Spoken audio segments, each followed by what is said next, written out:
Hi everyone, welcome back to my channel unlock psychology with Shweta. आज की video में मैं बात करूंगी बहुत ही simple yet a very important topic के बारे में, जो है कि what is the difference between clinical and a counselling psychologist. बहुत सारे बच्चे जब वो अपना कोर्स सिलेक्शन कर रहे होते हैं तो ये कंफ्यूजन अक्सर उनके माइंड में नॉक करती है कि इन दोनों में डिफरेंस क्या होता है।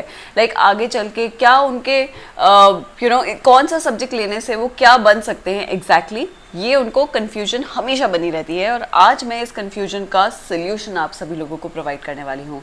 सो चलिए शुरू करते हैं आज का ये video which is about difference between clinical and a counselling psychologist. Guys, जो गाइस क्लिनिकल साइकोलॉजिस्ट होता है उसका काम होता है पैथोलॉजी को आइडेंटिफाई करना। I am sure you must have heard about depression, anxiety, mood disorders या बहुत सारे other type of disorders that we have. आप सभी लोगों ने इसके बारे में सुना होगा। सो जो क्लिनिकल साइकोलॉजिस्ट होता है उसका काम होता है कि वो अपने पेशेंट के अंदर इन सभी डिसऑर्डर्स को असेस करे और देखे कि कौन सा डिसऑर्डर ऐसा है जो एग्जिस्ट करता है और उसका सोल्यूशन क्या हो सकता है। वेराज जो एक काउंसलिंग साइकोलॉजिस्ट होता है उसका काम होता है कि अपने पेशेंट के सोशल, इमोशनल या फिजिकल ट्रॉमा या स्ट्रेसर्स को रिड्यूस करे। राइट? जब आप एक क्लिनिकल साइकोलॉजिस्ट बनते हैं तो आपको RCI का रजिस्टर्ड नंबर मिलता है, यानी कि whenever you prepare your report आपको अपना RCI नंबर देना पड़ता है जो गवर्नमेंट से आपको प्रोवाइड किया जाता है as a clinical psychologist. RCI क्या होता है और उसका क्या मतलब है, how can you obtain it, वो जल्दी ही मैं अपने अगले वीडियो में आप सभी लोगों को बताने वाली हूँ। वेराज जो काउंसलिंग साइकोलॉजिस्ट होता है उसको RCI रजिस्ट्रेशन नंबर की बिल्कुल भी ज़रूरत नहीं होती है। Okay, moving on to the next very important point, यानी कि मैं आपको एक एग्जाम्पल देकर के समझाऊंगी कि इन दोनों के अंदर क्या फ़र्क होता है। अगर मैं कहूँ कि आप एक क्लिनिकल साइकोलॉजिस्ट हैं और मेरे पास एक पेशेंट आता है तो मैं अपने पेशेंट से उसका मेंटल स्टेटस एग्जामिनेशन करूँगी, मैं उसकी केस स्टडी कलेक्ट करूँगी और मैं ये देखूँगी कि मेरे पेशेंट को कोई भी बीमारी है या नहीं है। फॉर एग्जाम्पल मैं उसके अंदर एंजाइटी डिसऑर्डर्स को असेस करूंगी।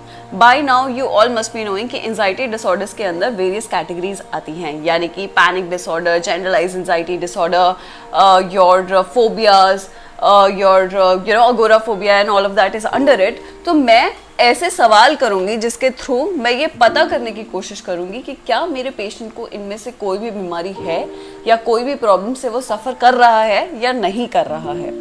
Whereas जब मैं एक काउंसलिंग साइकोलॉजिस्ट की बात करती हूँ तो एज अ काउंसलिंग साइकोलॉजिस्ट आप अपने पेशेंट के रूटीन को जानने की कोशिश करते हैं, देखते हैं कि कहाँ से स्ट्रेसर जो है वो इंड्यूस हो रहा है, कहाँ से उसके ऊपर एक सोशल, इमोशनल या फिजिकल स्ट्रेसर बन रहा है, उसको रिड्यूस करने की कोशिश करते हैं, उसको हैंडल करने की कोशिश करते हैं और आप अपने पेशेंट को या अपने क्लाइंट की हेल्प करते हैं उन सभी स्ट्रेसर्स से को ओवरकम करने में।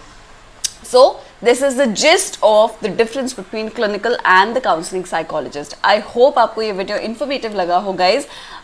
Once again a very gentle and a soft reminder guys, do not forget to subscribe to my channel which is Unlock Psychology with Shweta. Job related information मैं अपने इंस्टाग्राम हैंडल पे अक्सर update करती रहती हूँ guys. You can also follow me in there which is @unlockpsychology and I am sure you will get a great information out there as well. So do not forget to follow me on my Instagram handle as well. Do take care of yourself guys. I'm gonna see you all super duper soon. Take care. Bye bye.